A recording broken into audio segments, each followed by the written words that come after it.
Hello मेरे प्यारे साथी, स्वागत है आपका हमारे यूट्यूब चैनल मैथ्स पे इशरफ खान में। आज हम लोग 8.1 के प्रश्न 5, 6, 7, 8 और 9 को देखेंगे। पिछली क्लास में हमने आपको क्वेश्चन नंबर 1, 2, 3 और 4 तक करवाए थे। आज की क्लास में हम लोग question number 5, question number 6, question number 7 और क्वेश्चन नंबर 8 को देखेंगे। ठीक है ना। तो आइए स्टार्ट करते हैं क्वेश्चन नंबर 5 से। क्वेश्चन नंबर 5 क्या कह रहा है? कह रहा है यदि सेक थीटा बराबर 13/12 हो। क्या कह रहा है? यदि सेक थीटा बराबर 13/12 हो तो अन्य सभी त्रिकोणमितीय अनुपात परिकलित कीजिए। अर्थात आपको यदि सेक थीटा बराबर दे रखा 13/12 तो आपको अन्य सभी त्रिकोणमिति बताना। अर्थात 5 बच गया, साइन बच गया, कॉसेक बच गया, ठीक है ना। इसके बाद कॉस बच गया, साइन, कॉस, टैन, इसके बाद कॉसेक, फिर इसके बाद कॉट। इनके बताना आपको मान। ठीक है ना। आपको ये वाक्य दे रखा है। तो आइए इस क्वेश्चन को कैसे करेंगे देखते हैं। आपको दे रखा है क्या? आपको ये दे रखा है कि सेक थीटा बराबर 13/12 है। सेक थीटा बराबर आपको 13/12 दे रखा है। ठीक है ना। तो इसको हल करते हैं। तो आपको पता है सेक थीटा बराबर, चूँकि आपको पता है कि अगर हम सेक थीटा की बात करें तो हमारा सेक थीटा बराबर होता है, सेक थीटा बराबर तो कर्ण बटे आधार होता है। सेक थीटा बराबर क्या होता है? कर्ण बटे आधार होता है। ठीक है ना। कर्ण बटे आधार। तो इसी तरह आप कर्ण बटे आधार होता है। तो आप इस तरह एक वो ड्रा कर लेंगे, समकोण त्रिभुज। तो एक समकोण त्रिभुज हम लोग बनाते हैं। जब हम लोग समकोण त्रिभुज बनाएंगे तो ये हमारा समकोण त्रिभुज हो गया। ठीक है ना। और समकोण त्रिभुज हो गया। मान लो यहाँ पर आपका ये थीटा कोण है। ठीक है ना। और ये परपेंडिकुलर है, अर्थात ये लंबवत हो जाएगा, 90 अंश का कोण बनाएगा। ठीक है ना। तो मान लो ये ए है, ये भुजा बी है और ये हमारी भुजा सी है। ठीक है ना। ये आपको समकोण त्रिभुज ऐसे क्रिएट कर लेना, बनाना है।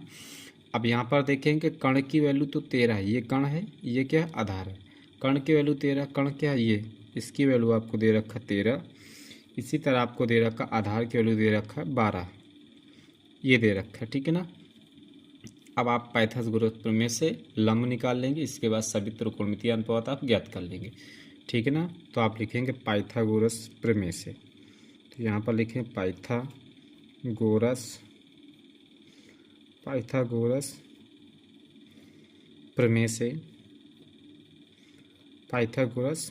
पाइथागोरस की प्रमेय क्या था? कर्ण स्क्वायर बराबर, पाइथागोरस की प्रमेय होती है कर्ण स्क्वायर बराबर लंब स्क्वायर और प्लस में आधार स्क्वायर। ये पाइथागोरस की प्रमेय होती है, कर्ण स्क्वायर बराबर लंब स्क्वायर प्लस आधार स्क्वायर। अब यहाँ पर अगर आप देखें कर्ण आपको दे रखा 13, तो 13 के स्क्वायर हो जाएगा बराबर लंब आपको दे रखा, लंब कितना दे रखा नहीं पता आपको, AC आपका लंब है तो हो जाएगा AC का स्क्वायर प्लस आधार आपको दे रखा 12, तो हो जाएगा 12 का स्क्वायर। ठीक है ना। अब क्या करेंगे देखेंगे। अब यहाँ पर 13 का जो स्क्वायर होता है, बताइए 13 का स्क्वायर क्या होता है? 13 का स्क्वायर होता है 169 होता है। 13 का स्क्वायर क्या होता है? 169 होता है। तो इधर हो जाएगा 169 बराबर, इधर हो जाएगा AC का स्क्वायर हो जाएगा प्लस 12 का स्क्वायर होता है 12 बराबर में 144, तो 144 हो जाएगा। अब 140 इधर 75 कर लेंगे हम लोग, तो इधर हो जाएगा 169 माइनस का 144 हो जाएगा बराबर, इधर हो जाएगा AC का स्क्वायर हो जाएगा बराबर, क्या हो जाएगा? AC का स्क्वायर हो जाएगा। अब जब 169 से 144 घटाएंगे तो बचेगा आपका 25 बच जाएगा। ठीक है ना। क्या बचेगा? 25 बच जाएगा। तो इधर हो जाएगा आपका AC का स्क्वायर हो जाएगा। अब इधर स्क्वायर, इधर हो जाएगा रूट, तो इधर हो जाएगा रूट में 25 बराबर हो जाएगा AC, तो रूट 25 का क्या निकल आएगा? 5। तो AC की वैल्यू क्या हो जाएगी हमारी? 5 हो जाएगी। ठीक है ना। अर्थात आपकी जो लंब भुजा आ जाएगी, ये जो लंब हो जाएगी हो जाएगी 5 सेंटीमीटर। ठीक है ना। अब आपको सारी भुजाएं पता हो गया। अब आप सीधा निकाल देंगे। पहले आपको निकाल, जैसे साइन सेक थीटा दे रखा, आप साइन थीटा निकालो। साइन थीटा की वैल्यू निकालेंगे। अब साइन थीटा बराबर क्या होता है, अब आप, यदि आपको याद है, एक मैंने पहले ही बताया था, लाल बट्टे कक्का, लाल बट्टे कक्का। तो ये साइन का रेशियो होता है। पहला किसका रेशियो होता है, ये साइन का रेशियो होता है। और दूसरा जो होता है वो कास का रेशियो होता है। तीसरा जो होता है वो टैन का रेशियो होता है। ठीक है ना। ये टैन का रेशियो। तो साइन थीटा बराबर एल से लंब, के से कर्ण, ए से आधार होता है। साइन थीटा बराबर एल बट्टे के, साइन थीटा बराबर एल बट्टे के अर्थात लंब बट्टे कर्ण हो जाएगा। अब तो लंब की वैल्यू कितना है मेरे भाई, लंब आपको 5 है। ठीक है ना। और कर्ण आपको दे रखा 13। तो साइन थीटा की वैल्यू कितना आ जाएगी, 5/13। इसी तरह निकालेंगे कॉस थीटा की value. Cos theta, cos theta क्या, तो आधार बट्टे कर्ण होता है। आधार बट्टे कर्ण हो जाएगा। तो आधार की वैल्यू कितनी है, 12 सेंटीमीटर आपको दे रखा, बट्टे कर्ण कितना है, 13। ये हो जाएगा। इसी तरह आप ऐसे निकाल सकते हैं, कॉस थीटा की वैल्यू निकाल सकते थे, क्योंकि सेक का उल्टा कॉस होता है, तो इसका जस्ट उल्टा कर देंगे। जैसे 13/12 दे रखा, तो 12/13 हो जाएगा। ठीक है ना। साइन की हो गई, कॉस की हो गई, सेक की आपकी पहले से पता है। तो अब निकाल लीजिए आप टैन थीटा की वैल्यू। टैन थीटा की वैल्यू जब निकालेंगे तो टैन थीटा की वैल्यू क्या हो जाता है, लंब बटे आधार, लंब बटे आधार हो जाएगा। तो लंब आपको कितना दे रखा है, लंब 5 है, बटे आधार आपको दे रखा 12, 5/12 हो जाएगा। इसी तरह आप निकालेंगे कॉट थीटा की वैल्यू। टैन को उल्टा काट होता है, अर्थात आधार बट्टे लंब हो जाएगा, आधार बट्टे लंब हो जाएगा। अब आधार कितना है, 12 है, लंब कितना है, 5 है। इसी तरह आप निकालेंगे कॉसेक थीटा की वैल्यू। कॉसेक थीटा बराबर साइन को उल्टा कॉसेक होता है, तो वह होता है कर्ण बट्टे लंब होता है। ठीक है ना। तो इसी तरह देखिए कर्ण कितना है दे रखा है आपको, 13 बट्टे लंब कितना, 5। ये आपका आंसर हो जाएगा। ऐसे हम लोग इस क्वेश्चन को करेंगे। इस बाद क्वेश्चन नंबर 6 देखेंगे। क्वेश्चन नंबर 6 की तरफ देखते हैं। कह रहा है यदि कोण ए और कोण बी न्यून कोण हो, न्यून कोण मतलब 90 अंश, जहाँ कास ए बराबर कास बी, तो दिखाइए कि कोण ए बराबर कोण बी होगा। ये बताना है। कह रहा है कि यदि कोण ए और कोण बी कैसे कोण हो, न्यून कोण, अर्थात 90 अंश। न्यून कोण 90 अंश होते हैं। तो आपको निकालना कोण ए और कोण बी का मान ज्ञात करना है। न्यून कोण होते हैं जो 90 से बड़े होते हैं, जो 90 से क्या होते हैं, बड़े होते हैं, वो न्यून कोण होते हैं। जो 90 अंश से क्या होते हैं, बड़े कोण को हम बोलते हैं न्यून कोण। तो आपको सिद्ध करना है कि कोण ए बराबर कोण बी। देखते हैं कैसे करेंगे। क्वेश्चन नंबर 6 को देखेंगे। देखते हैं क्वेश्चन नंबर 6 को।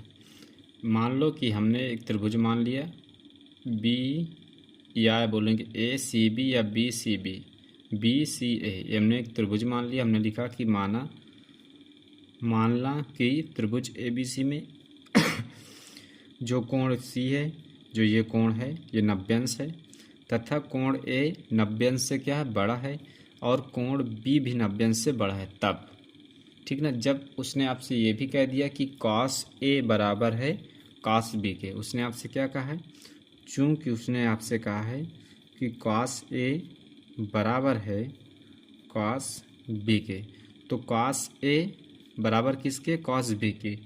तो कॉस ए क्या होता है, कॉस थीटा बराबर क्या होता है, कॉस ए मतलब इस कोण की बात कर रहा है, इस कोण ये जो है कोण इसके क्या है, इक्वल है।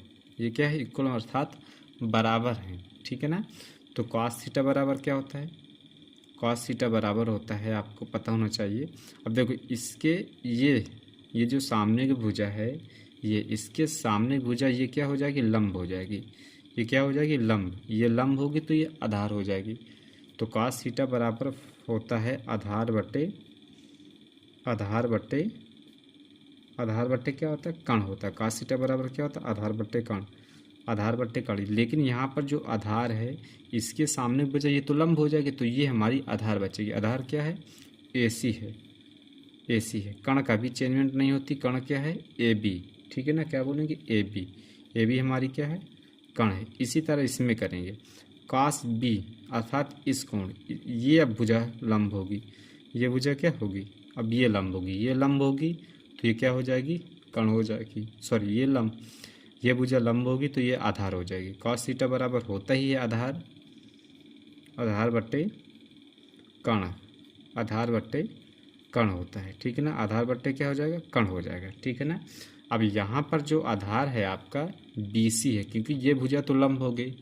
जिस भी कोण की बात करेंगे उसके सामने भुजा वाले को हम लंब ही मानते हैं। ये लंब हो जाएगा तो ये आधार हो जाएगी। तो आधार कितना है अब यहाँ पर, ये आधार हो जाएगा BC बट्टे कर्ण उसी तरह है AC हो जाएगा। ये बात आपको समझ में आ गई होगी। तो हम यहाँ पर से लिख सकते हैं कि AC बट्टे क्या हो जाएगा, AB, AC बट्टे AB बराबर इधर हो जाएगा BC बट्टे AC हो जाएगा, ठीक है ना। BC बट्टे AC, AC मतलब AC बट्टे AB बराबर है BC बट्टे AC के, ठीक है ना।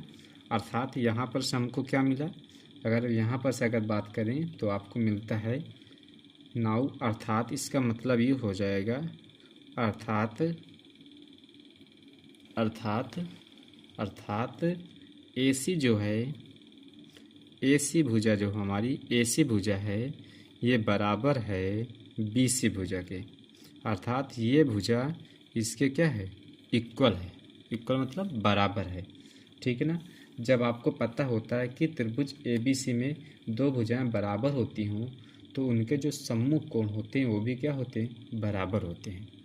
आप यहाँ पर देखें, जब किसी भी त्रिभुज की दो भुजाएं क्या हों, बराबर हों, तो उनके सम्मुख कोण भी क्या होते हैं, बराबर होते हैं। तो यहाँ पर लिख सकते हैं, यहाँ पर लिखेंगे उस प्रमेय को कि जब त्रिभुज ABC में दो भुजाएं जब त्रिभुज ABC में दो भुजाएं बराबर होते हैं, बराबर होते हैं, ये बराबर होते हैं या ज्ञात हो, बराबर ज्ञात हो, ठीक है ना, या बराबर होते हैं या बराबर ज्ञात हों, तो उनके सम्मुख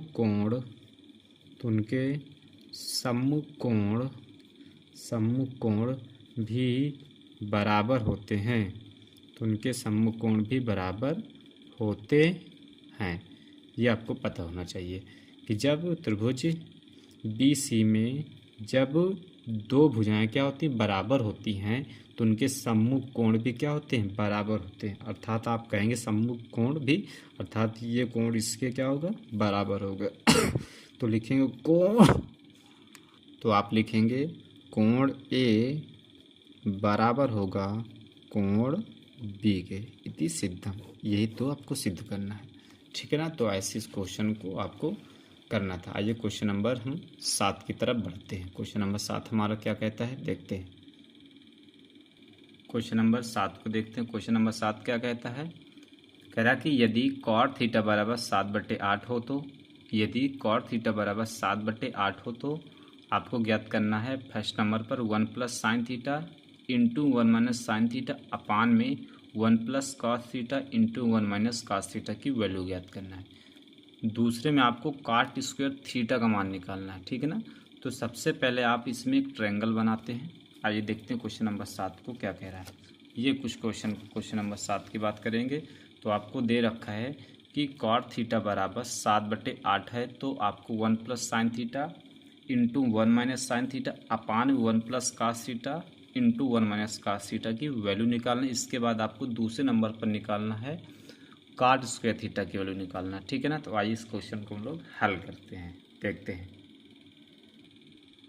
इसको हम लोग हल करते हैं।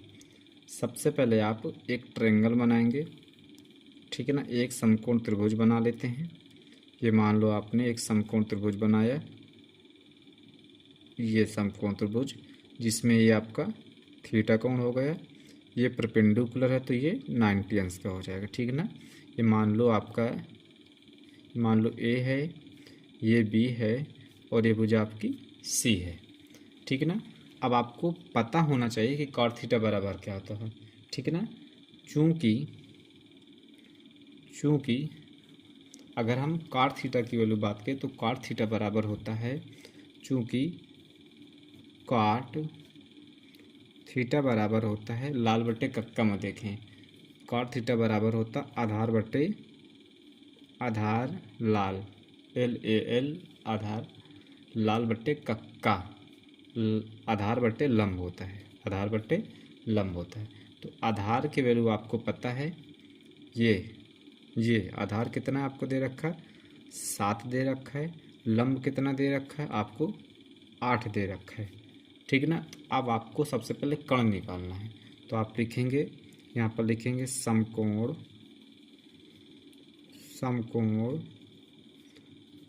त्रिभुज ABC में, समकोण त्रिभुज ABC में।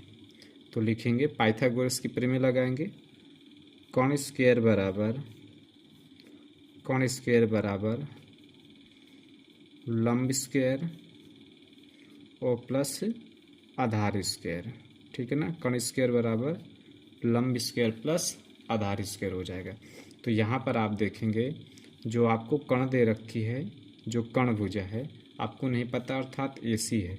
तो यहाँ पर लिखेंगे AC का स्क्वायर बराबर लंब देखेंगे आपको दे रखा 8, तो हो जाएगा 8 का स्क्वायर हो जाएगा, प्लस का चिन्ह देंगे। इसके बाद आधार आपको दे रखा 7, तो हो जाएगा ये 7 का स्क्वायर हो जाएगा, ठीक है ना। तो जो AC के स्क्वायर बराबर हो जाएगा, तो AC के स्क्वायर बराबर हो जाएगा 8 के स्क्वायर क्या होता है, 8 64 होता है, और 7 के स्क्वायर 49 होता है। तो इधर हो जाएगा AC का स्क्वायर बराबर, इसको जोड़ लेंगे, 9 4 13 की 13 से लाख 1, 6 4 10 1 11 113। तो AC बराबर क्या हो जाएगा, इधर इसके इधर रूट हो जाएगा, रूट में 113 आ जाएगा, अर्थात AC की वैल्यू कितनी आ जाएगी, रूट में 113 आ गई, ठीक है ना। अब आपको जिनकी वैल्यू निकालना उसको देखते हैं। सबसे पहले आपको इसकी वैल्यू निकालना है, ठीक है ना। किसकी वैल्यू निकालना, अर्थात सबसे पहले आपको निकालना 1 प्लस में साइन थीटा इंटू में 1 माइनस का साइन थीटा अपान में 1 प्लस कॉस थीटा और इंटू में 1 माइनस का कॉस थीटा। इनके सबकी आपको वैल्यू निकालना है। इनकी वैल्यू निकालने से पहले आप सबसे पहले साइन थीटा और कॉस थीटा का मान निकाल लें। यहीं पर निकाल लेते हैं हम, साइन थीटा और कॉस थीटा का मान क्या आएगा। अगर हम इसी त्रिभुज से साइन थीटा की वैल्यू निकालें तो साइन थीटा बराबर होता है लंब बटे कर्ण होता है, अब लंब कितना दे रखा आपको 8 बटे कर्ण कितनी आई आपको, रूट में 113 आ गई, ठीक है ना, 113 हो जाएगी।